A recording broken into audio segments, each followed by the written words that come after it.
Hello ladies and gentlemen, and welcome to my PvP skills and strategy series. I am Sylphin, and in today's video we are discussing grouping and split pushing. When is the appropriate time to group? When is the appropriate time to split push? I personally am still struggling to really get a good game sense of when is the appropriate time to split push, when's an appropriate time to group, push down a tower, do an objective, stuff like that. So please join me in a discussion of splitting up and grouping. So let's begin, obviously, here in the early game. Grouping and splitting is really, I think, quite limited to basically, ganks here in the early game, and really any rotation that happens here in the early game. So this Gideon is calling for my help, so I'm going to rotate this way, and we do have a Chimera there doing his stuff in the jungle. He does not have a harvester key, so I'm going to have to actually take care of that here in this game. But yeah, so I'm here in the early game, I'm really only going to talk about the, how you group together, how you gank. I mean, really, that's up to the jungler, like Kalari, and arguably myself here as a tank in this game to try to. So there you go. There's that steel rotating right lane to help secure the kill there on the friendly Murdoch. And who else is over there? Chimera. I'm gonna, I didn't plant that harvester. So yeah, I mean, really in the beginning, that is all about those ganks, all about those rotations to hopefully secure a numbers advantage here in the early game. But it's actually quite hard to make anything happen with those rotations, with those ganks, because of the current way the game is set up. Towers are too healthy, minions move too slow for really anything to happen in the early game. Not really much you can kind of do, right, when you have the numbers advantage in the... Oh no, he's dead. There's really not much we are going to be able to do. I'm gonna, I guess, here come to try to help, but I mean, really not much I could do here. I'm gonna try to take out this steel here. Ooh, he did use his escape. Hopefully this Gideon can make something happen though. Hopefully I'm not dead myself. Yeah, so here, like, we do have two of the enemy team dead, but we're not going to be able to do very much. I'm feeling like how the game currently is, we aren't allowed, really, just by the way that this game is currently set up for us to push into these lanes. I would like to say that in a proper MOBA, in a MOBA that enables us to do proper strategy, I would say that here we did have two of the enemy team dead, but we weren't allowed to do very much with it. I feel like we should be able to, in this early game, if you get a good rotation from your friendly teams to, lead into a gank on the enemy team, you should be able then to push into a tower. Quickly clear that minion wave and get into that tower. But I feel like there's so much space between these towers, so much space that the minions have to cover. You can't get very much. You really don't. Like here, I'm going to have to, take care of this minion wave, and then I'm going to have to take care of a second minion wave up there,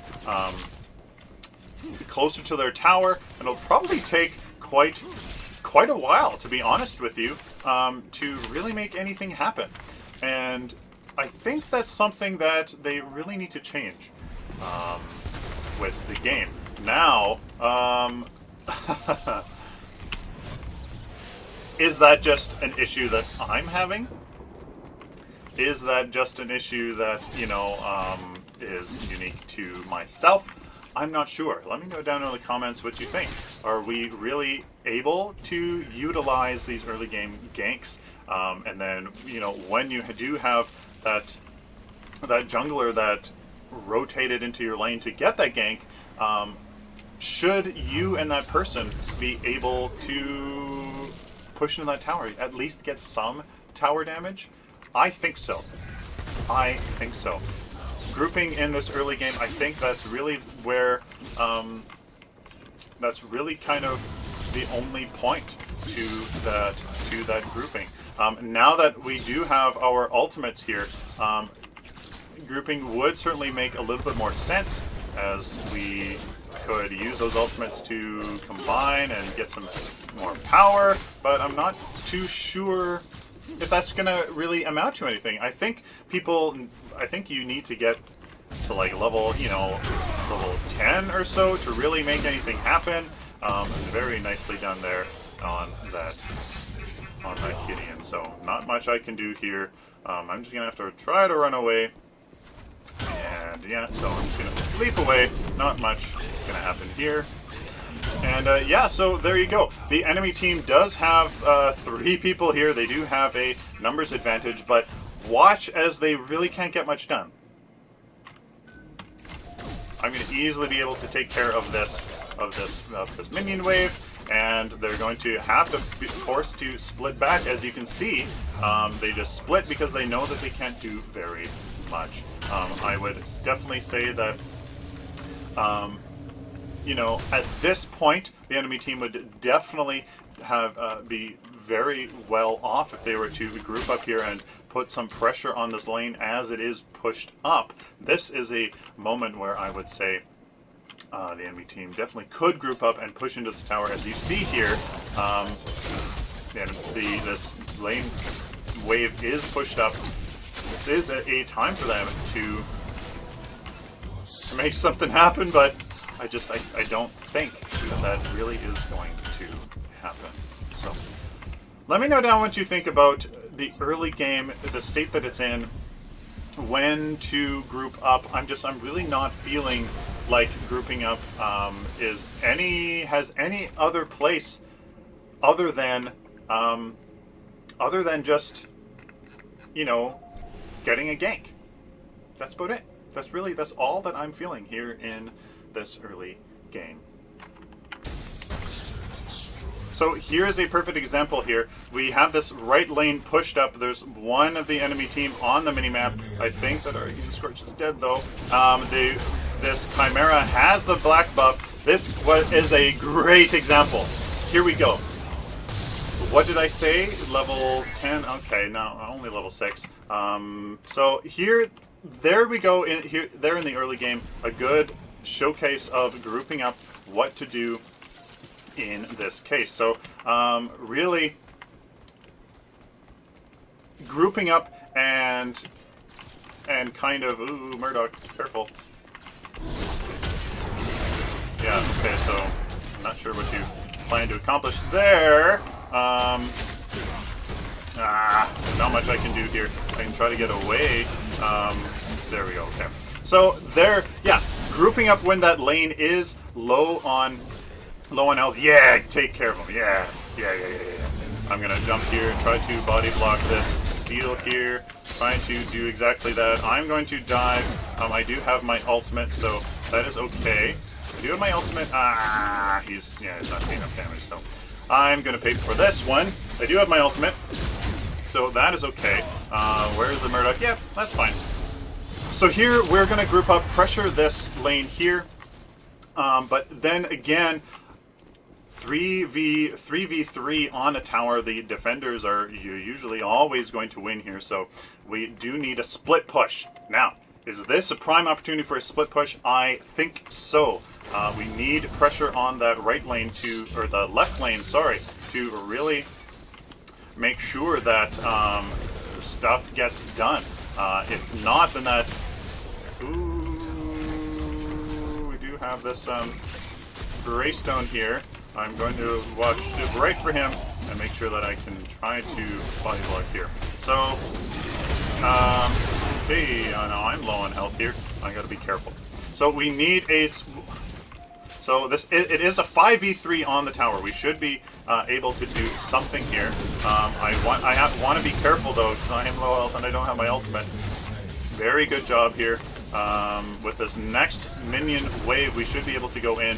But look, this gadget is going to be able to take out our left tower. That is why a split push is so important. You can see that the defender bonus, I'm going to call it, but just the natural ability of a defender to do such a good job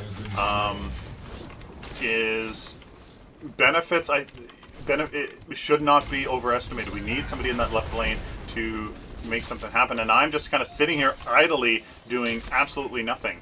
So I'm going to do this split push here in the left lane, at least get some power, but it looks like they took that opportunity to... Oh, see, ladies and gentlemen, when do you split push? When is appropriate? I'm not entirely sure. We need somebody there to defend that left lane.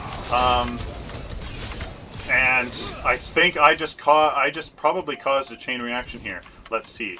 Steel is going to get away, and yeah, nothing is going to happen again from this push.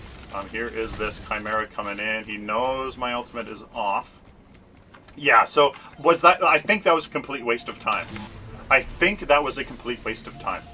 The only thing that accomplished was our left tower got a sliver of damage off, and our right lane has pushed up just a touch. I think, ladies and gentlemen, that is the only thing that occurred in that engagement. So, yeah, I'm really not sure, ladies and gentlemen, exactly what to think here in this early.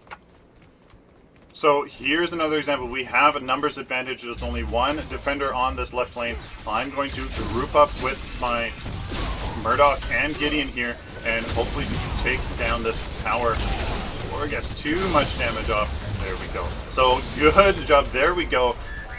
Split pushing a little bit here and trying to make something happen. So I'm going to try to stop this steel from getting our... Yeah, good, okay.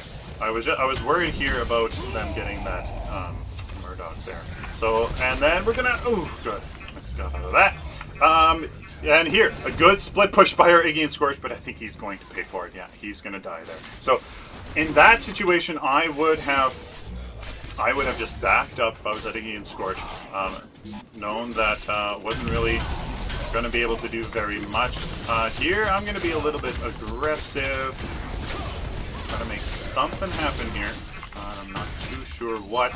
I am fairly tanky, have a little bit of health and some damage here in this early game. I do have my ultimate, so very nice ultimate. Ooh, but he did manage to get that, so I'm going to actually have my ultimate here. I don't think I'm going to catch a steal, though. Is he going to get away? He is! All of that for nothing, and this gadget is going to actually be able to take me out. Oh, and I missed my that, and here we go. I should be able to kill this steal. Come on, please tell me I'm able to kill this steal. Oh my god! Okay, that's okay. That was really bad, but that's okay. So, we're doing a good job. We are doing a good job. 2 towers down. On the enemy team side, none for us. So we did do a good job there. Man, did I butcher that leap. That could have been it. Bad play on my part. So here's a little team fight. I'm coming from behind. Hopefully attack this gadget. See if I can. Very nicely done. Oh yeah, baby. Check this out. Very nicely done. Very good group up on the friendly team. We did have a good... I don't have my ultimate just yet, but hopefully maybe I can... Yeah, there we go. Good. Very nice group up there. We should, now that we have numbers advantage, 2 people of the enemy team are left. I'm not going to worry too much. Oh, come on. Really? Okay. So... Oh my goodness, what a turnaround here. What is going on here? Should be able to take... Come on. Very good job on the enemy team. Enemy slain, but you dove for it. And look at that, just by... just with that defender's bonus, we have a turnaround in this game. It's just crazy. I mean, split pushing here, either lane is not going to be that beneficial, because that center lane, that commanding center lane, has the ability of, of going side to side, very easily rotating into those left and right lanes for them to get picks. So split pushing there wouldn't have been that strong, so the enemy team just did a good job at defending that mid tower. So here we have numbers advantage, leading me to think that if we can force a team fight, we would be at an automatic advantage, of course. So what else can a numbers advantage lead to? Well, I'm thinking that getting a numbers advantage would be really nice for split pushing as well. If you have that numbers advantage, you can more safely split push into a 3 and a 2, depending, of course, on how many enemies are defending a particular tower or something like that. So it's tough to make kind of like simple sort of rules where if you have a numbers advantage, you do this. If you don't have a numbers advantage, you do this. I'm going to actually do this because I have my ultimate, and I'm not afraid of doing this into this. Hopefully this secures kill here on this. No, not even close. So, yeah, and as a general rule, trying to get a... Ooh, very nice. Okay, no. Trying to force a team fight when you have numbers advantage, obviously very, very beneficial, of course. But also split pushing. So if you have numbers advantage, when is it best to split push instead of trying to force a team fight? And I think that answer is really situational. When you have numbers advantage, if there is a lane that is pushed up and it is safe either being that there's tons of wards, or that there is,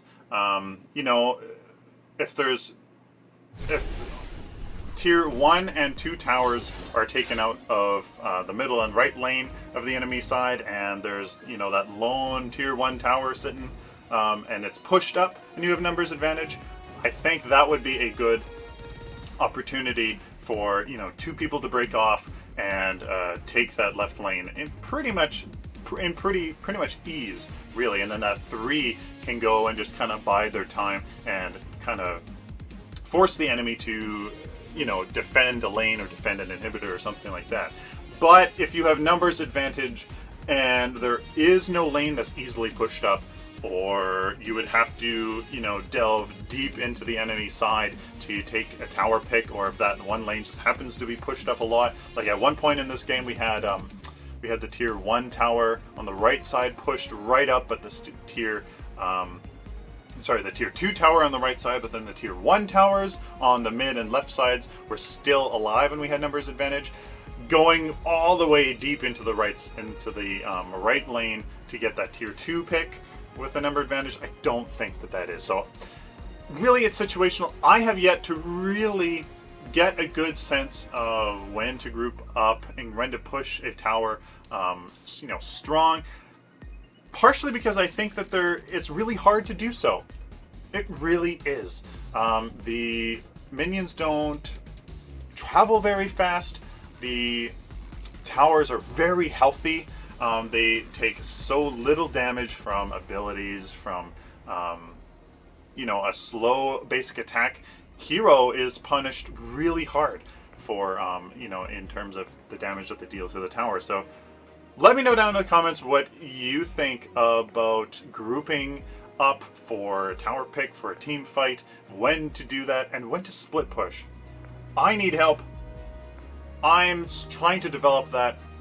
In Heroes of the Storm, when it's nice and top down, left to right, it just makes much more sense. You can really delve deep into a tower and actually do some legitimate damage to it, get a good, a little bit of poke, and then you go back. The minions don't take 5 hours to get into it. You can, you take out your lane opponent, and then you actually deal damage to their tower and their walls, right?